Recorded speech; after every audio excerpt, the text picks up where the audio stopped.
Древняя уйгурская история за тысячелетия своего развития знала разные эпохи. Взлеты и падения, верность и предательство, национальные патриоты и иностранные агенты. Сегодня мы рассмотрим судьбу двух великих уйгурских ученых, живших в одно время, в одном уйгурском государстве, Кашгарском ханстве династии Карахана. Махмуд аль-Кашгари и Юсуп хас-Хаджиб. Именно в их судьбе показателен принципиальный выбор уйгурского народа, актуальный и в наши дни. Один – гениальный ученый, творивший на благо своего государства и своего народа, невзирая на вероисповедание. Или другой, выполнявший заказ чужого правителя враждебного государства, насаждающего свою религию и идеологию. Это не просто трагедия выбора уйгурского ученого XI века. Этот урок для всех последующих поколений, как сохранять свою нацию, свою культуру и не быть управляемым чужой идеологией и религией. В XI веке, после распада Великого уйгурского каганата существовало три независимых уйгурских государства. Западный уйгурский каганат, Кашгарское ханство Карахана.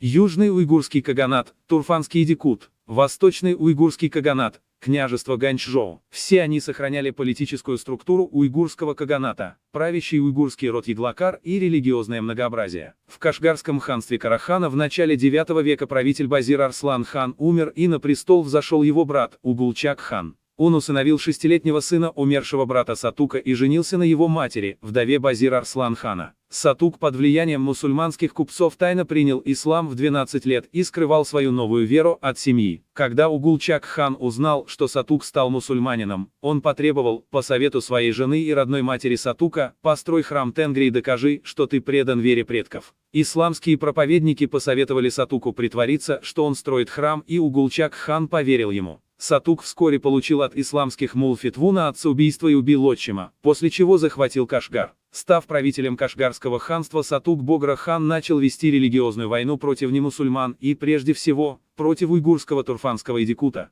Таскера Богра хана пишет: «Султан, обратив неверных в ислам своим мечом, установил законы и религию святого Мухаммада, посланника Бога, и ввел ислам в обращение». Турфанский идикут героически сопротивлялся, сохранял веру и традиции уйгурского каганата. Именно в это время в Кашгарском ханстве и родились два гениальных уйгурских ученых – Махмуд Кашгари и Юсуп хас-Хаджиб. Махмуд Кашгари родился в Кашгаре, столице ханства караханидов. Юсуп хас-Хаджиб – в городе Баласагун, основанном уйгурским бегу Каганом. В 1070 году Юсуп Баласагуни завершил написание своего философского труда Кутадгу Билик, мудрость, приносящая счастье, и преподнес ее Тавгач Богра хану из Кашгара и был удостоен почетного звания хас-Хаджиб, канцлер-советник. Баласагуни писал на уйгурском языке уйгурским письмом и призывал к веротерпимости. Он умер в почете и уважении среди своего народа, а его труд цитировался и переписывался на другие языки, в том числе арабским шрифтом. Примечательно, что в версии на арабском шрифте был приписан пролог с явно исламским характером, который, в отличие от основного текста, был написан в прозе и не соответствовал мудрости этого философского труда о веротерпимости и многообразии культур. Другой путь избрал Махмуд Кашгари. Он активно проповедовал исламские взгляды, призывал к борьбе с неверными и обзывал уйгуров, придерживающихся веры предков Тенгри, язычниками, а уйгуров-буддистов – презрительной кличкой Таты. В 1050 году Махмуд Кашгари переехал в Багдад и по заказу аббасидского халифа приступил к созданию словаря тюркских языков. Махмуд Кашгари более 15 лет путешествовал по всей Центральной Азии и собирал информацию о миграции тюрков, распространении тюркских племен и тюркских языков. Нарисовал карту расселения тюркских народов в Центральной Азии. В своем труде Махмуд Кашгари особое внимание уделил уйгурскому языку, который называл языком каганов и описывал как самый тонкий и изящный из тюркских диалектов. Сохранившаяся рукопись написана на арабском языке и содержит 638 страниц и около 8000 слов из тюркских языков. В 1077 году Махмуд Кашгари преподносит свой труд и посвящает Абуль-Касыму Абдуля, халифу в Багдаде, сыну халифа Аль-Каима и армянской рабыни Урджуман.